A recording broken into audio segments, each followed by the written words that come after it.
का भइल बोला पेटा दुकान का खोले रहू बुझाते नहीं के अरे माई अरे का भइल हो दादा ए मेरा रू अरे बच्चा अरे जरूर शक लागत रहल तो सच्चाई में अच्छाई ये हमारे से झूठ काहे बोल रहलू हो सुनो तड़ू तनी एगो बात पूछे के बाद तनी बतैबू काहे ना बता मैं बात वाला तनी हमरा मनवा में खलता कि पूछी कि ना पूछी बा एकदम निधड़क पूछी अच्छा ये बताओ हां तोहार पेटवा फूलल बा कि वैसे ही बा ई पेटवा हां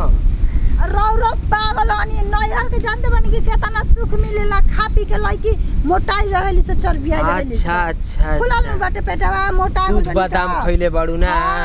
जानता नहीं अपन माई के गावे के दही में मत छाली हम ना हो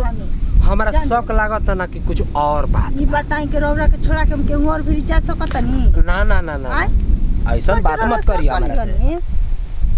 कुछ नहीं क्या ना अरे राम नाथ जी रो कैसे हम समझाई अच्छा ठीक बा बैठ संग रह के तेरा संग हम जाई बैठ बैठ बैठ कोनो बात नहीं के पूछ देनी हां अच्छा कोनो बात नहीं के ये दादा तो जान जे हम तो हमर एकदम बुझाता न कि मरद काने राखी कि ना राखी हमरा के हे भगवान घर में केहू तरी हो जो हम उठा के बोरिया में कस कहनी बिग दे हम बाके मर्द के पता ना लागे का सोचे ताड़ू कुछ बैठा चली चल अरे रौरो कम बारे में सोचला नहीं कि रौरो का कहे लागत नहीं नहीं कहे वाली बात ना तनी एगो शक वाली बात बाटे एकदम निधड़क रही अच्छा ये बताओ तू हमरा से कितना प्यार करे हाता ना करी ना हेता ना अच्छा तो हम तोहरा के सासाराम घुमाए घुमबू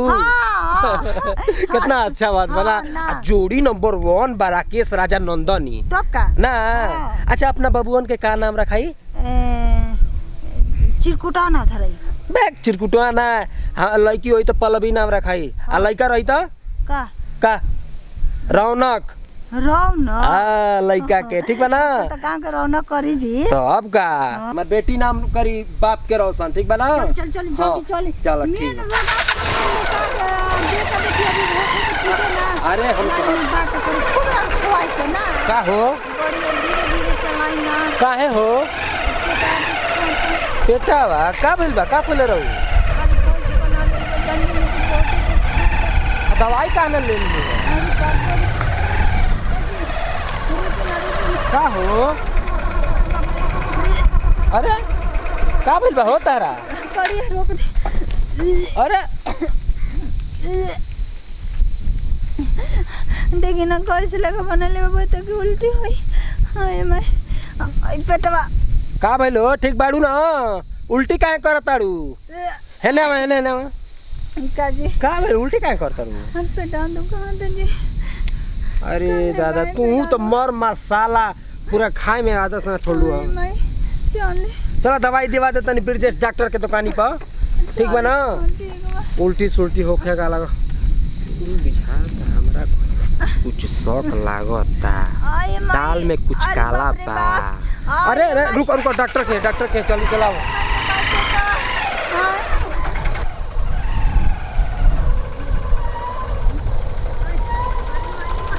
का बिलो अरे अरे आई पेटवा का भइले दादा अरे पेटा अरे का भइल हो अरे माई रे माई का भइल पेटवा आई बाप रे मेरा रो ये गीता का भइल हो गीता ए गीता अरे का भइल माई पेटा अरे पेटवा कैसे फूल गेल बटू तो मुझे की का भइल हो तोरा कुछ बात नहीं चलो काहे दर्द करता तोहार बाप रे काहे बोला ऐसे ही दुखा करने अरे काहे ऐसे ही दुखाई अरे पकट पकट खा ले दिया ये बुझाता अरे अरे ए मेरा रू ए का भइल बोला पेटा दुकान का खोले रहू बुझाते नहीं के अरे का भइल हो दादा ए मेरा रू अरे बच्चा अरे जरूर शक लागत रहल तो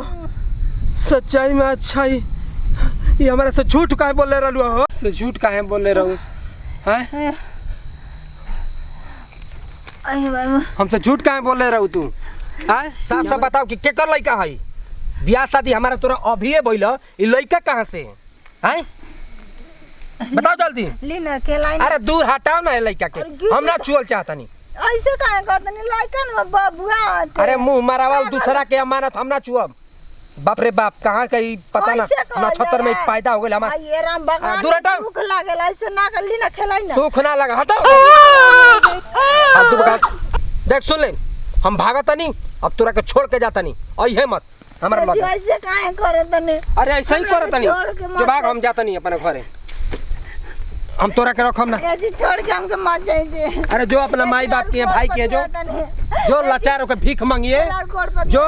इटाड़ी बाजार में भीख मांगिए जो भाग अरे गुड़ी पर मांगिए भीख बाजार जो रामरेखा घाट भीख मांगिए मिल जाई तोरा के चाउर बिटोरी है कुल बैठल है सब बुढ़िया शामिल हो जाइए चल अरे छोड़ भीख मांगिए दूसरे के बच्चे लेके यार बंदरी लेके और हमारा जो बब बनाओ तोड़ू हमरा के माफ ना तोरा के साफ कर दे काटी दे तोरा के समझ गेली ना हमरा आंखी से दूर हो जो ठीक ना हे जैसे मत करी राल गोड़ पर अरे काहे ना करी रे राल गोड़ पर गिरा तनी कि ना भाग जल्दी भाग कुछ ना हमरा के लेके चली हट तोरा के ना लेके जा हट हे जी सुना तने हे जे